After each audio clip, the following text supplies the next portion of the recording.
Okay जी, हम solve कर रहे थे। क्वेश्चन नंबर था हमारा 81 के अंदर उसने आपको क्या कहा हुआ है, दो इक्वेशन दी हुई हैं और कहता है कि दोनों इक्वेशन जो हैं वो कंसिस्टेंट हैं। कंसिस्टेंट इक्वेशंस वो होती हैं या कंसिस्टेंट लाइनें वो होती हैं जो एक ही पॉइंट पे एक दूसरे को इंटरसेक्ट करती हैं या एक पॉइंट पे वो दोनों इक्वेशनें एक दूसरे को मीट करती हैं। और मैंने आपको बताया था कि अगर दो लाइनों का इंटरसेक्टिंग पॉइंट एक ही जगह पर हो तो इसका मतलब होता है वो वाला पॉइंट जो होता है वो सोल्यूशन होता है, और ऐसा सोल्यूशन होता है जो इसको भी सेटिस्फाई करता है और इसको भी सेटिस्फाई। दोनों इक्वेशन एक सोल्यूशन होता है दोनों को सेटिस्फाई, जैसे सिस्टम ऑफ इक्वेशन में देखा। अच्छा, सिस्टम ऑफ इक्वेशन के अंदर हमने दो वेरिएबल की इक्वेशनों को सॉल्व किया था, तीन वेरिएबल की इक्वेशन को सॉल्व किया था, चार वेरिएबल की इक्वेशन को सॉल्व किया था एंड सो ऑन। यहाँ पर जो हमारे पास इक्वेशन है वो सिर्फ सिंगल वेरिएबल है, मतलब उसमें एक ही वेरिएबल नजर आ रहा है। कंसेप्ट वही होगा। अगर ये दोनों कंसिस्टेंट हैं इसका मतलब है ये दोनों एक ही लाइन एक ही पॉइंट पे मीट कर रहे हैं एक दूसरे, तो वो पॉइंट जो होगा वो इसका भी सोल्यूशन होगा, इसका भी सोल्यूशन। सिंपल इज दैट, इसका सोल्यूशन और इसका सोल्यूशन इस पॉइंट पे आपस में इक्वल है। तो हम ऐसा करते हैं, इक्वेशन 1 का x निकाल लेते हैं, इक्वेशन 2 का x निकाल लेते हैं। x का जो भी आंसर होगा इक्वेशन 1 का और 2 में x का जो भी आंसर होगा, अगर ये कंसिस्टेंट है तो वो दोनों आपस में इक्वल होंगी। फ्रॉम इक्वेशन 1 से आप x की वैल्यू निकालें।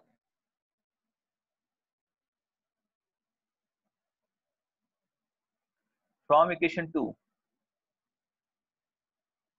2 से भी आप x की वैल्यू निकालें। if lines are consistent then this implies इन दोनों का जो सोल्यूशन है ये आपस में इक्वल होगा। इक्वल का क्या मतलब है, ये दोनों सोल्यूशन एक दूसरे को एक ही पॉइंट पे मीट कर, इसका सोल्यूशन एक ही पॉइंट पे इक्वल हो रहे हैं। इसका मतलब ये है कंसिस्टेंट।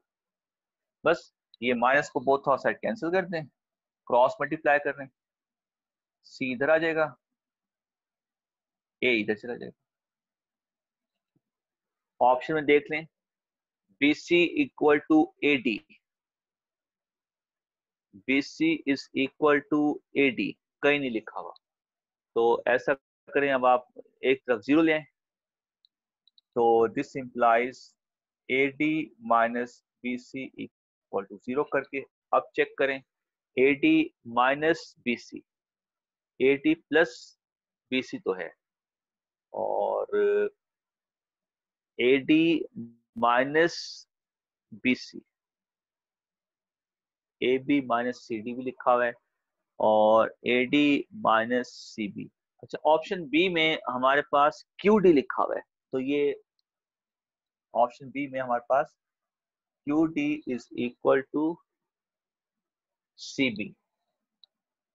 तो ये बेसिकली टाइपिंग मिस्टेक हो गई है, ये AB है बेसिकली, QD। तो Q मिसप्रिंट हो गया, इसका मिस टाइपिंग हो गया है, Q की जगह A है, तो AD is equal to CB। तो ये हमारा आंसर फॉलो कर रहा है, ठीक है, क्योंकि Q तो इसमें है ही नहीं ना, तो Q एक गलत टाइप होगी हमारा। असल में Q की जगह A है, तो AD is equal to CB, तो हमारा AD is equal to CB जो है ये इसको फॉलो कर रहा है। तो हमारा इसके रिस्पेक्ट से ऑप्शन सही जो है वो बी है, ठीक है। मगर इसको टिक करने के लिए आपको Q को A लेट करना है, ठीक है।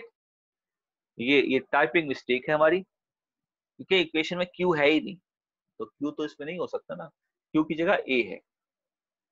81 का ऑप्शन बी हो गया, मगर बी को टिक करने के लिए क्यू की जगह हम ए लेट करेंगे, तब ये सही होगा। ठीक है, नेक्स्ट क्वेश्चन देखें जी। If population mean mu is equal to 10 then what is the sample mean with FPC.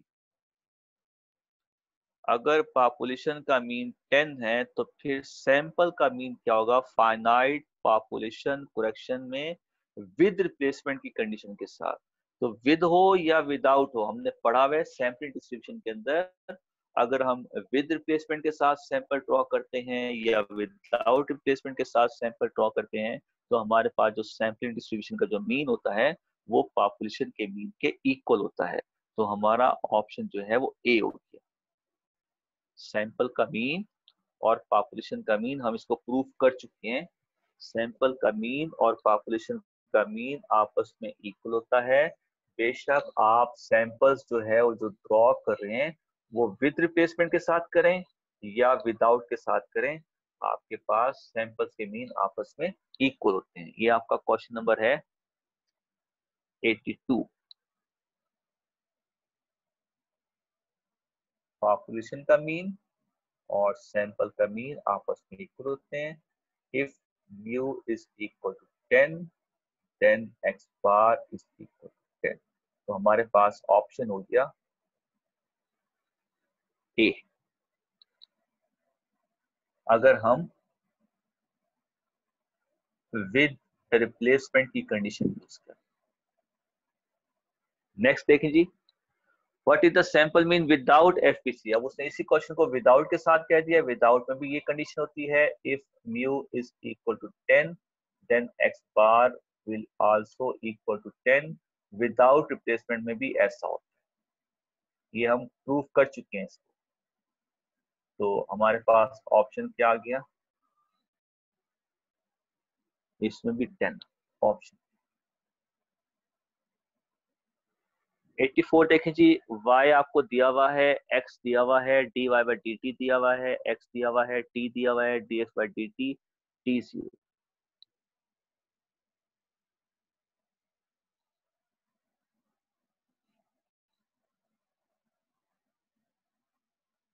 84 में हमारे पास गिवन क्या है, y is equal to x cube minus 8t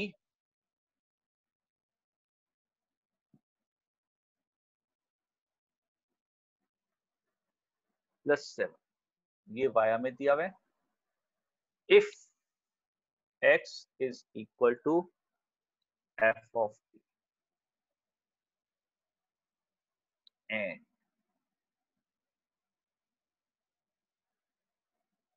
dy by dt, ये हमें दिया हुआ है 2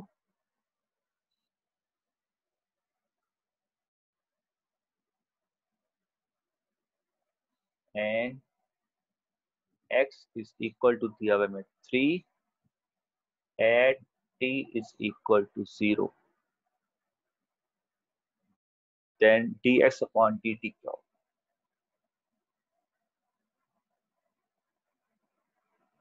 at t is equal to 0। देख लीजिए, एक फंक्शन दिया हुआ है और उसने ये बता दिया है कि इस फंक्शन के अंदर जो x है ना वो भी t का फंक्शन है। इसका मतलब ये हुआ कि हम इसको डेरिवेटिव लेंगे विद रिस्पेक्ट टू t।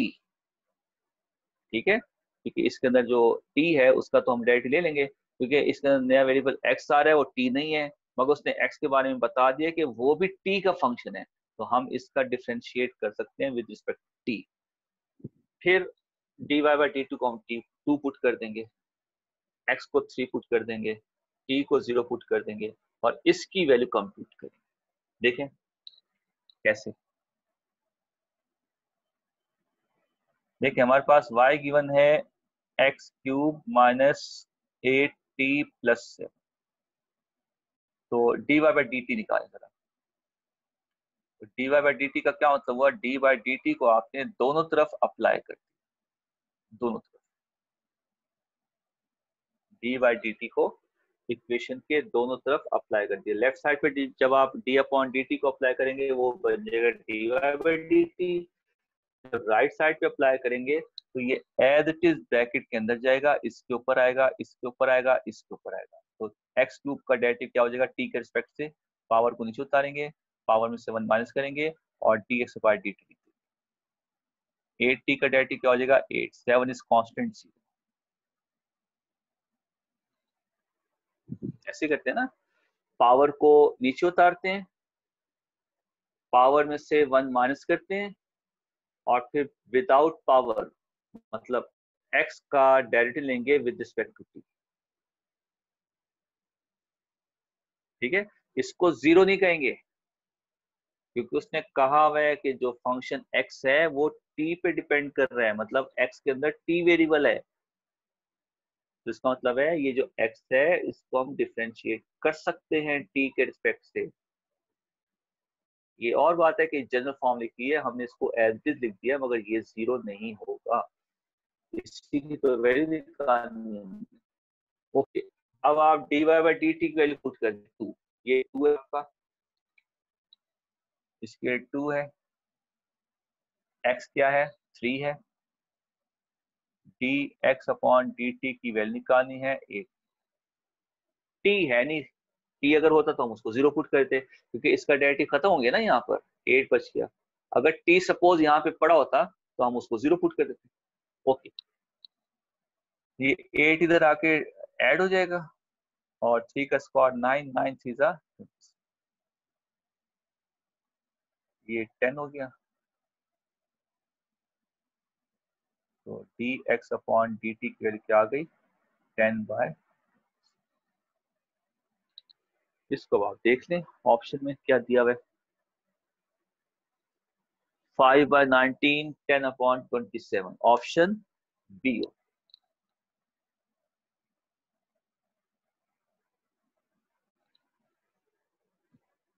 84 हो गया जी, 85 पे आए। In which of the following mod is considered as the most efficient and useful?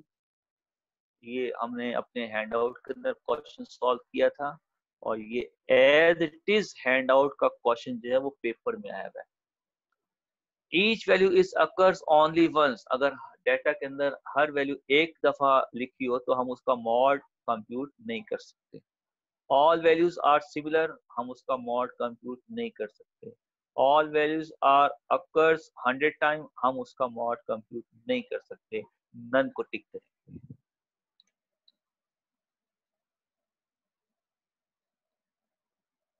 85 में क्या कहा उसने, ऑप्शन ए में सारी values, each values is occurs only once, अगर डेटा के अंदर 5 वैल्यूज हैं सपोज तो हर वैल्यू एक ही दफा लिखी है तो इसका मॉड एग्जिस्ट नहीं करता। बी में देखें, all values are similar, similar है, इसका भी मॉड एग्जिस्ट नहीं करता। All values are occurs 100 time, मतलब उसमें 1 भी 100 टाइम्स है,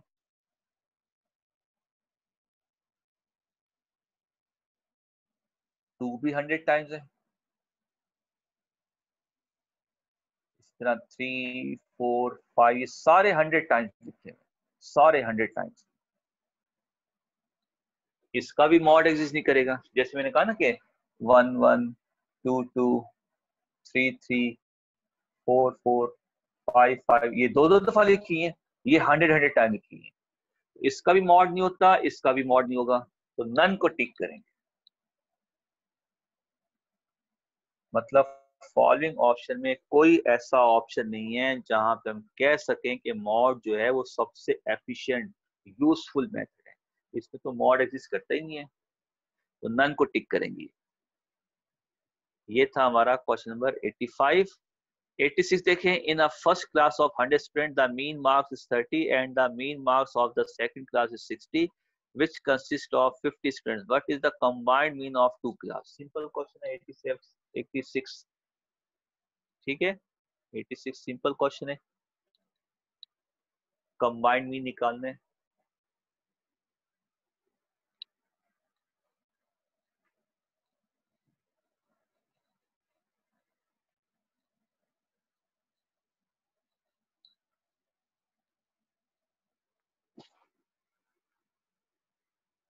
क्वेश्चन नंबर हो गया 86। गिवन क्या है जी आपके पास? इन अ फर्स्ट क्लास 100 स्टूडेंट्स, पहली क्लास है,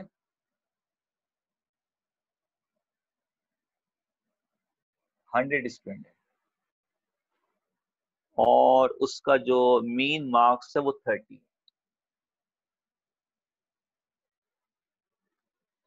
फिर उसने कहा हुआ है mean marks of second class, ये सेकंड क्लास हो गई।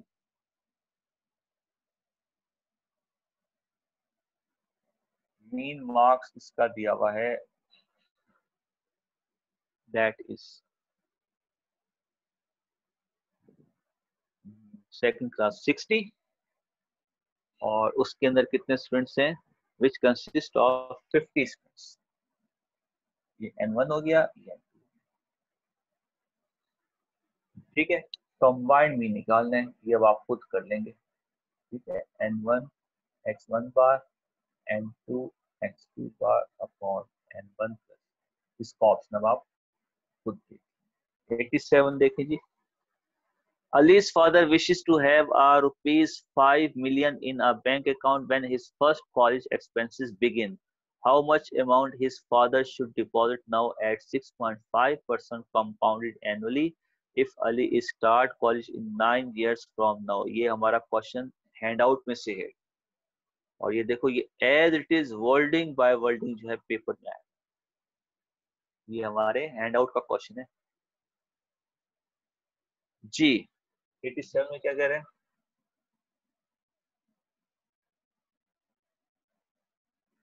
आपका principal amount, how much amount his father should deposit, principal amount compute करने और कंपाउंड अमाउंट दिया हुआ है 5 लाख। एंड कितने? आज से 9 साल के बाद, 9 साल के बाद इतना अमाउंट होना चाहिए अकाउंट के अंदर ताकि वो अलीस का एक्सपेंस बर्दाश्त कर सके। और किस इंटरेस्ट रेट के साथ? 6.5% और कंपाउंडेड एनुअली। सिंपल क्वेश्चन है, तो ये वाला फॉर्मूला अप्लाई करेंगे क्योंकि एक ही अमाउंट है, मोर देन वन नहीं है। ये फार्मूला हो गया आपका, इसमें वैल्यूज पुट कर दें और पी निकाल लें। यहाँ से पी की वैल्यू निकाल लें, 0.065 रेज टू द पावर, यहाँ से पी निकाल लें आप। ठीक है, 87 खुद कर दीजिएगा। 88 देखें, the simple interest on a certain sum of money at the rate of 5% per annum for 8 years is rupees 840. At what rate of interest the same amount of interest can be received on the same sum after 5 years? ये question भी हमारा handout में से है, हमने इसको solve किया हुआ है।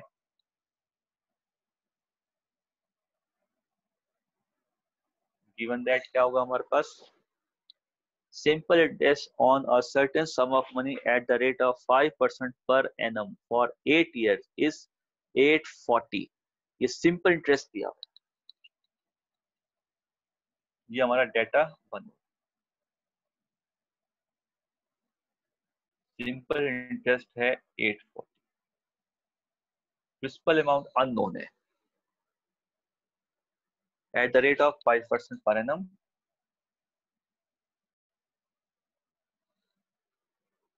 और कितने साल? 8 साल। ये हमें दिया। अब आ जाते हैं डेटा 2 के। तो यहाँ से पहले पी निकाल लें, ये 840 हो गया, पी को पी रखें, आई को कर दें 5%, एन हो गया 8, ये 0.4 हो गया, 840 को 0.4 से डिवाइड कर, यहाँ से हमारे पास आ जाएगा पी, तो पी आ गया आपके पास 21। अब उसने क्या कहा है? How much, sorry, at what rate of interest. अब उसने इंटरेस्ट रेट पूछा है आपसे। the same amount of interest, ये same amount है, can be received on the same sum, P आपका यही है जो अभी अभी आपने कंप्यूट किया है,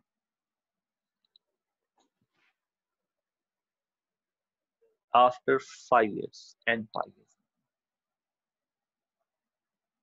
अब आप दोबारा फॉर्मूला लिखेंगे, PIN, इसमें पुट करेंगे,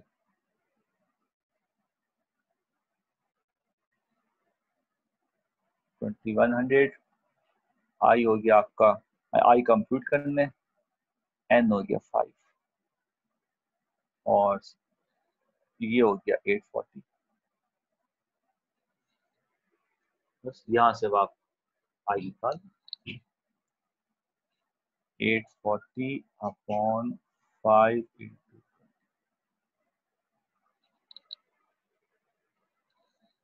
840 अपॉन 005, इसको डिवाइड कर दें, 840 डिवाइड बाय 10,500,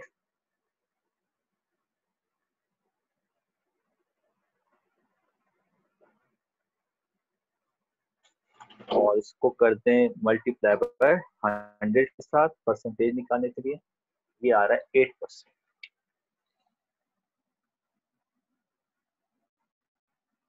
ये उसने आंसर पूछा, तो ऑप्शन देख लें, ऑप्शन बी आ रहा है।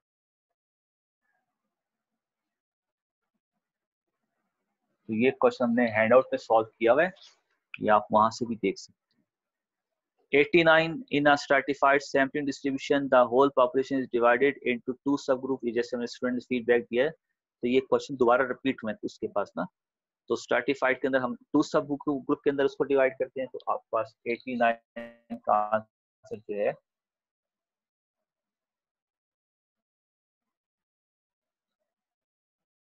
क्वेश्चन नंबर 89 का आंसर जो है, आप देख लें क्वेश्चन दोबारा रिपीट हुए, क्वेश्चन नंबर 90 ईच सब ग्रुप, ये देखिए ये भी दोबारा रिपीट हुआ, स्ट्रैटिफाइड सैंपलिंग डिस्ट्रीब्यूशन, इसको हम स्टार्टा कहते हैं, 90 का सी,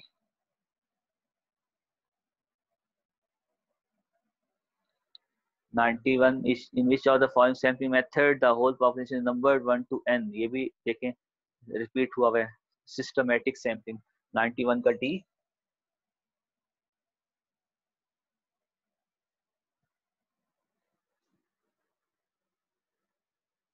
92 in which of the following population is divided into many subgroup, ये देखें क्लस्टरिंग होता है ये 92 का, option C, 93 which of the following known as finite population correction, ये भी पेपर में एक से कई दफा आया है, तो finite population question option B हो गया, ठीक है, 93 का ऑप्शन बी, बी भी सही है, सी भी सही है, ठीक है, वो मैंने आपको बताया था मेरी टाइपिंग प्रिंटिंग है, टाइपिंग मिस्टेक है। 94 में सम ऑफ 60 नेचुरल नंबर, ये देखिए दोबारा आया, इसको हमने कंप्यूट किया था, 1870 था, क्या था, नन को टिक किया था, कि आपका फर्स्ट मॉक टेस्ट आपका एंड हो गया। अब मैं जाके सेटिस्फाई हुआ हूं कि अब आप इस काबिल हो गए, आप एग्जाम में मैथ्स और स्टैट्स का पेपर सॉल्व कर सकते हैं। अब मैं मतलब सेटिस्फाई हो, अब आपका ये काम है, देखो अब टाइम तो है हमारे पास बहुत शॉर्ट, मैंने तो आपको पहले कहा था हमारा कोर्स एंड होगा और आपको रिवीजन का टाइम मिलेगा, बस यही हमारा रिवीजन है। अब आपने सिर्फ यही करना है, जितनी ज्यादा प्रैक्टिस हो सकती है, मॉक टेस्ट 1 इसकी उतनी ज्यादा प्रैक्टिस करें, मॉक टेस्ट 2 मॉक टेस्ट 3 भी मैंने आपको सेंड किया हुआ है, ठीक है, आप कोशिश करें उनको भी सॉल्व करें, उसमें कोई प्रॉब्लम होता है मुझे बताएं, अगर हमें सेशन रखना पड़ा तो हम सेशन रख लेंगे इसी तरह से ऑनलाइन, नहीं तो हम व्हाट्सएप ग्रुप पे उसका जो है वो कर सकते हैं, देख लेंगे कैसे भी, वो आप सॉल्व करें, वो नहीं कर सकते तो एटलीस्ट ये जो मैंने करवाया है आपको, ये तो लाजमी लाजमी आपने खुद बैठ के भी कर, प्लस जैसे मैं बाकी स्टूडेंट से ही कहता हूँ, आपसे भी कह रहा हूँ कि पेपर देने के बाद मुझे फीडबैक लाजमी दीजिए। मतलब आपका पेपर किस लेवल का था, उसमें क्वेश्चन कैसे थे, आसान थे या खुदा ना खास्ता मुश्किल थे, अगर मुश्किल थे तो किस लेवल के थे, मतलब। तो अगर कोशिश करें तो क्वेश्चन मुझे लिख के भी दे दें, ठीक है। मतलब इसमें से बहुत सारे ऐसे क्वेश्चन होंगे आपके पास जो इस टेस्ट में से होंगे, ठीक है। वो ना दे मुझे, मुझे सिर्फ उनके बारे में बताएं जो आपने फर्स्ट टाइम क्वेश्चन पढ़ा, मुझे सिर्फ उसका बताइए। जो क्वेश्चन आपके सामने फर्स्ट टाइम आया है, जिस क्वेश्चन ने आपको तंग किया है, जो क्वेश्चन खुदा ना खास्ता आपसे सॉल्व नहीं हो सका, आप मुझे वो क्वेश्चन बताइएगा कि सर ये क्वेश्चन हमने नहीं पढ़ा, इस टाइप का क्वेश्चन आया था, इस टाइप का उसने पूछा, उसका फीडबैक लाजमी दीजिएगा। बाकी भी अगर आप क्वेश्चन दे सकते हैं, बाकी भी फीडबैक दीजिएगा कि सर ये क्वेश्चन भी आया था, ये भी पूछा था, ये भी पूछा था। सिर्फ मुझे ये बता दीजिएगा, मतलब पूरा क्वेश्चन नहीं, सिर्फ ये बता दीजिएगा सर मॉड का एक क्वेश्चन आया था, उसमें डेटा दिया हुआ था, मॉड पूछा था, मीन के बारे में पूछा था, एंड सो ये चीज आप मुझे थोड़ा सा फीडबैक करेंगे। अच्छा, मैं मीन मॉड की बात कर रहा हूँ, तो एक चीज मेरे जहन में आ गई है, वो भी मैं आपको जो है यहाँ पे क्लियर कर दूं। स्क्यूनेस, स्क्यूनेस क्या होता है?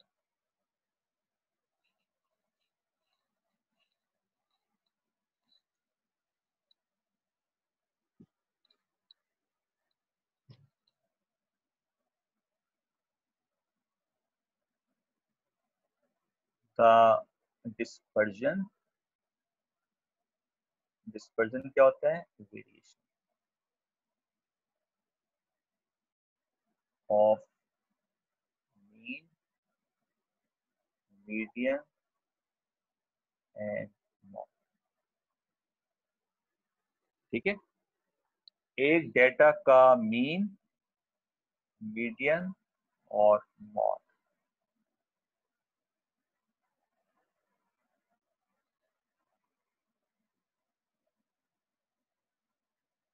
इनके दरमियान में वेरिएशन क्या है?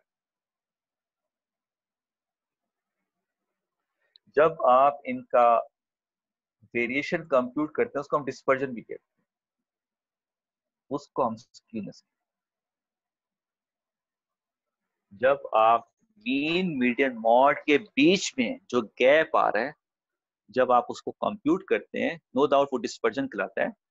मीन मीडियन मॉड का जो डिस्पर्जन होता है ना, उसको हम स्क्यूनेस कहते हैं।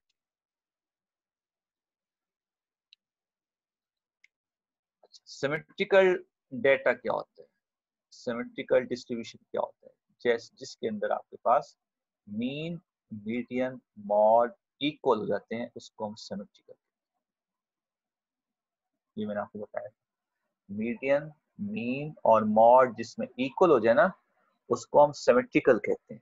सिमेट्रिकल डिस्ट्रीब्यूशन का जो स्क्यूनेस होता है वो जीरो।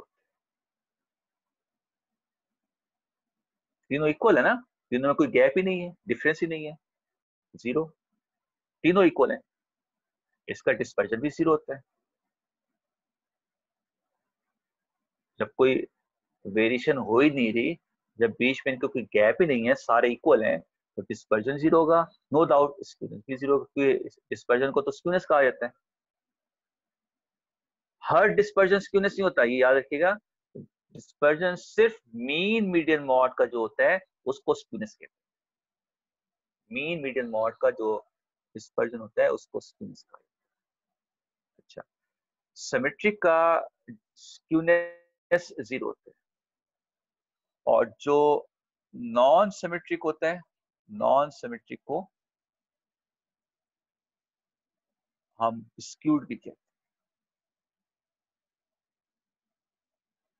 नॉन सिमेट्रिकल डाटा या स्क्यूड डाटा, फिर ये फर्दर दो तरह का होता है ना, पॉजिटिवली स्क्यूड, नेगेटिवली स्क्यूड, ठीक है। और दोनों केसेस में हमारे पास जो रिलेशनशिप होता है, फार्मूला जो होता है, वो इस टाइप का होता है, अगर आपको याद हो, mean minus mode is equal to 3 time mean minus median. इसको हमने कहा था empirical relationship between mean median mode. ये फार्मूला हम उस वक्त यूज करते हैं जब डाटा स्क्यूड होता है, मतलब नेगेटिवली पॉजिटिवली दोनों केसेस में हम ये फार्मूला यूज करते हैं। जब सिमेट्रिकल होता है तो तीनों इक्वल होते हैं, जब सिमेट्रिकल नहीं होता तो फिर इन तीनों के अंदर ये रिलेशनशिप होता है। कोएफिशिएंट ऑफ स्क्यूनेस,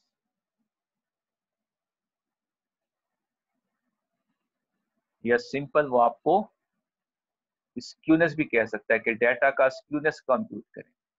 वो कोएफिशिएंट ऑफ स्क्यूनेस भी लिख सकते हैं, वो स्क्यूनेस भी लिख सकते हैं। तो इसके वैसे तो बहुत सारे फार्मूलाज हैं, दो फार्मूले में से ये हैं, ये लेफ्ट साइड दे दें, इसको स्टैंडर्ड डेविएशन से डिवाइड करें,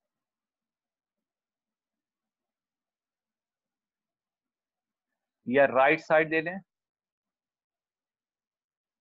और इसको स्टैंडर्ड डेविएशन से डिवाइड करें। ये फार्मूला,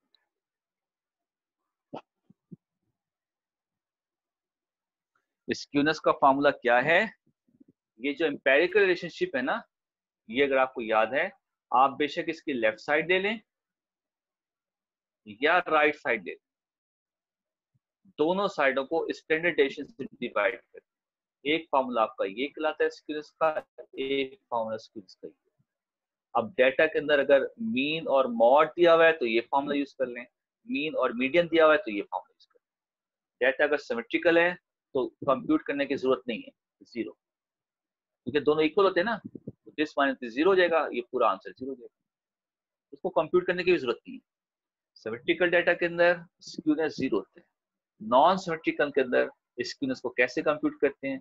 फिर हमारे पास ये फार्मूला है एम्पेरिकल रिलेशनशिप का, या तो लेफ्ट साइड को उठा के एस डी से डिवाइड करते हैं या राइट साइड को उठा के एस डी से डिवाइड।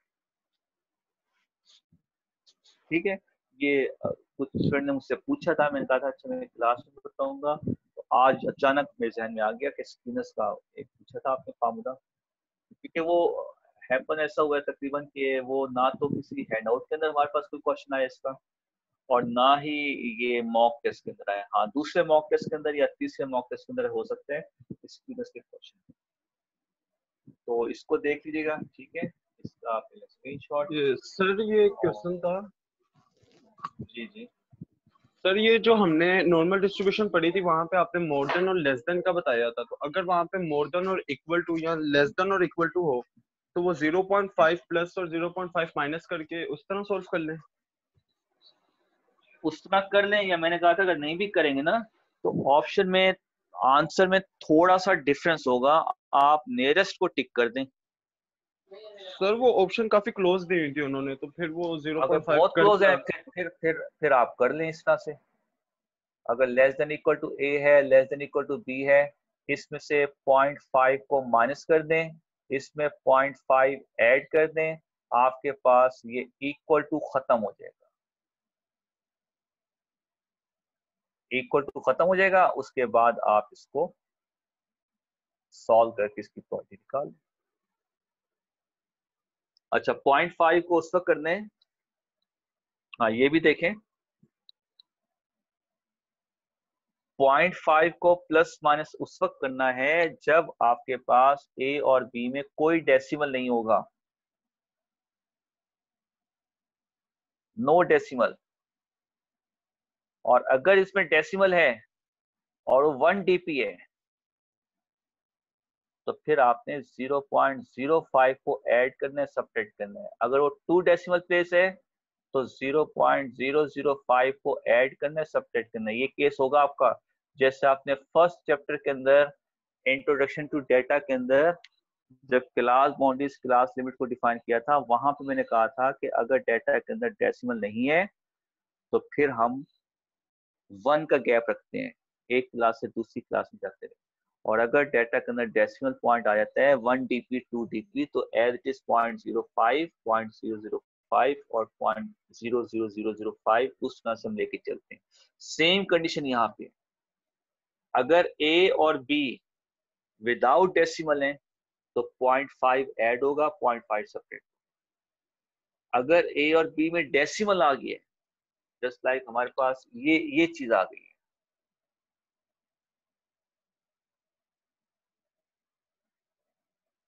ये चीज आ गई, डेसिमल आ गया। अब 0.5 को माइनस प्लस नहीं करेंगे, अब हम इसमें 0.05 को माइनस करेंगे, 0.05 को प्लस करेंगे, क्योंकि ये 1 डीपी है, 1 डेसिमल प्लेस है।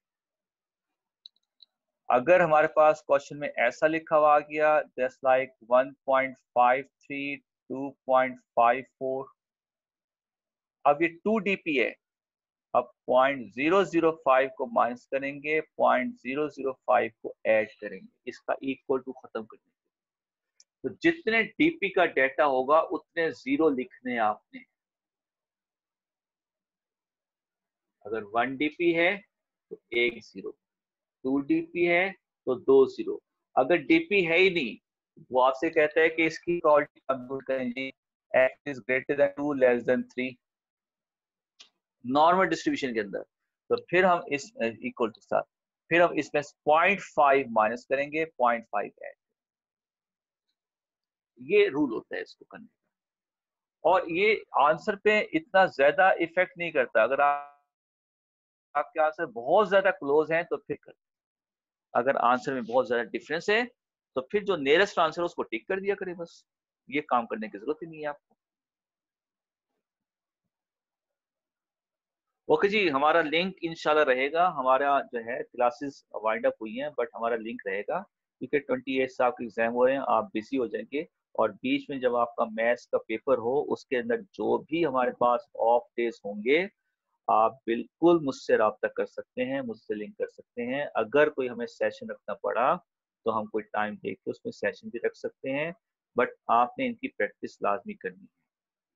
अपने हाथ से क्वेश्चन को सॉल्व करना है, देखना नहीं है, इसको सुनना नहीं है, लेक्चर को सुनना नहीं है, लेक्चर को देखना नहीं है। खुद बैठ के टेस्ट को सामने रखें, question number 1, question number 2, question number 3, मतलब जबानी सॉल्व करने की कोशिश करें।